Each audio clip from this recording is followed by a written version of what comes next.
నమస్కారం. ఈనాటి మన విశ్లేషణలోకి స్వాగతం. ఈరోజు మనం ఒక అద్భుతమైన, అసలు నమ్మశక్యం కాని ఒక పురాతన ఇతిహాసం గురించి మాట్లాడుకోబోతున్నాం.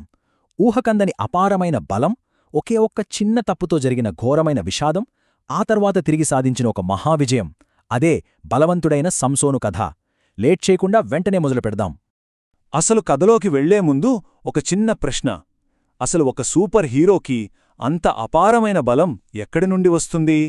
ఆ శక్తికి అసలు రహస్యమేంటి? ఈ సంసోను కథను మనం లోతుగా అర్థం చేసుకుంటే ఈ ప్రశ్నకు ఒక అద్భుతమైన సమాధానం దొరుకుతుంది.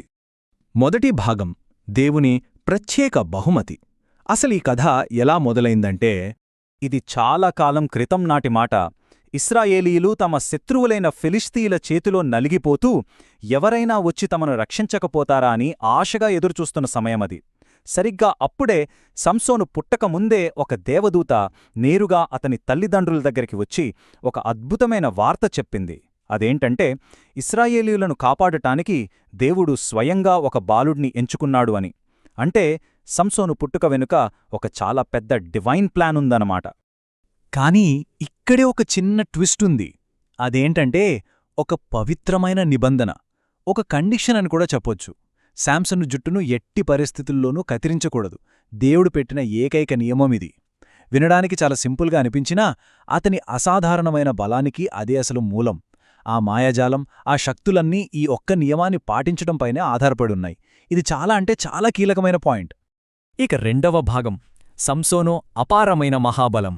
ఆ బలం ఎలాంటిదంటే, సంసోను పెరిగి పెద్దవాడవుతున్న కొద్దీ దేవుడతనికిచ్చిన ఆ ప్రత్యేకమైన వరం ఎలా పనిచేసిందో చూస్తే ఆశ్చర్యపోతాం. దేవుని ఆత్మ అతనిమీదకు వచ్చిన ప్రతిసారి అతనికి ఎంత బలం వచ్చేదంటే, మనం సినిమాల్లో చూసే సూపర్మ్యాన్ కంటే కూడా ఎక్కువేం చెప్పాలి. ఆ టైంలో అతని పవర్స్ ఏ మానవ తర్కానికి అందవు. అసలు ఎవరూ అడ్డుకోలేని ఒక మహాశక్తిలా మారిపోయేవాడు.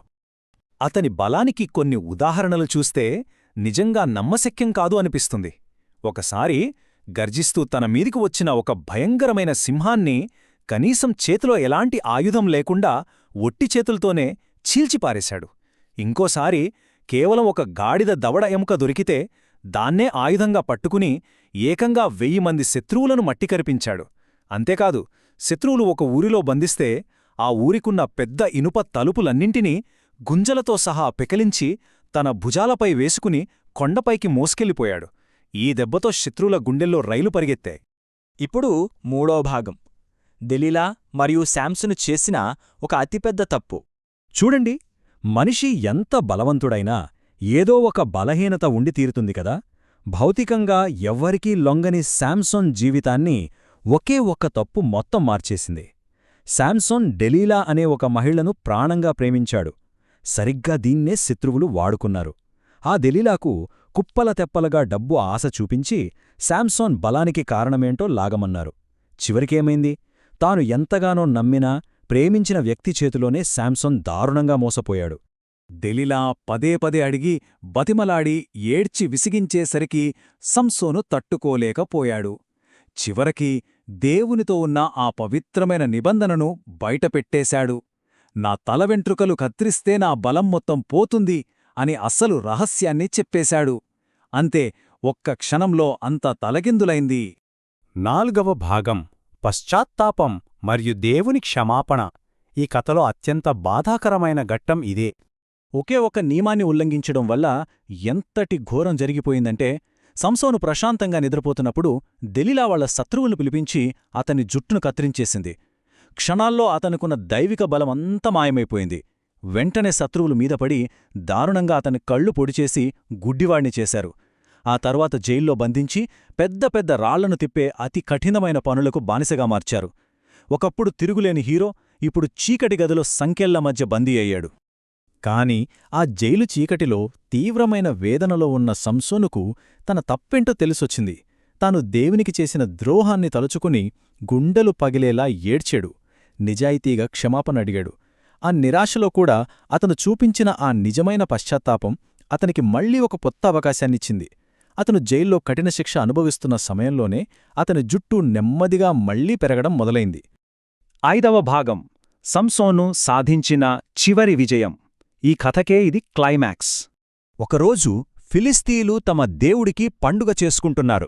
కళ్ళు లేక బానిసగా పడియున్న ఆ మహావీరుణ్ణి ఎగతాళి చేయడానికి వేలాది మంది ఒక పెద్ద మందిరంలో గుమిగూడారు. అందరికీ బాగా కనిపించాలని భవనాన్ని మోస్తున్న 2 ప్రధాన స్తంభాల మధ్య సంసోనును నిలబెట్టారు. కాని ఆ స్థలమే సంసోను చివరి పోరాటానికి వేదిక కాబోతుందని, ఆ రోజే వాళ్లందరికీ చివరి రోజవుతుందని వాళ్లకు పాపం తెలియదు.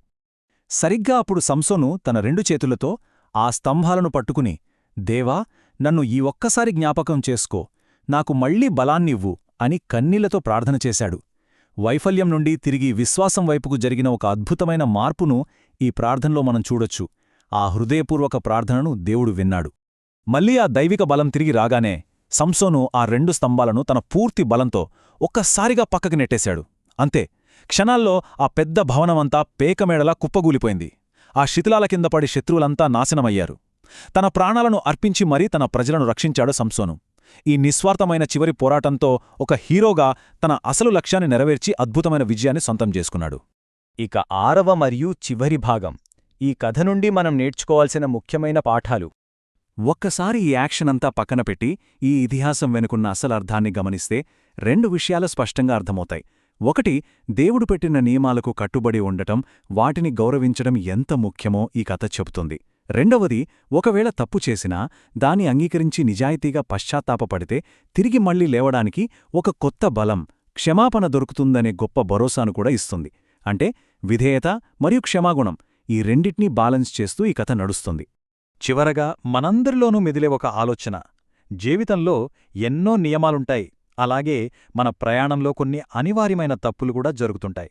అలాంటప్పుడు మన తప్పులకు బాధ్యత వహించడం ద్వారా మనం తిరిగి ఆ నిజమైన బలాన్ని ఎలా కనుగొనవచ్చు? బలమంటే కేవలం శారీరకమైనదే కాదు, కింద పడిపోయిన తర్వాత తప్పు తెలుసుకొని తిరిగి మళ్లీ కొత్తగా ఎలా మొదలుపెట్టామన్నదే అసలైన బలం, అవునా కాదా? ఈ అద్భుతమైన కథలోనే ఈ పాయింట్ని ఒక్కసారి ఆలోచించండి.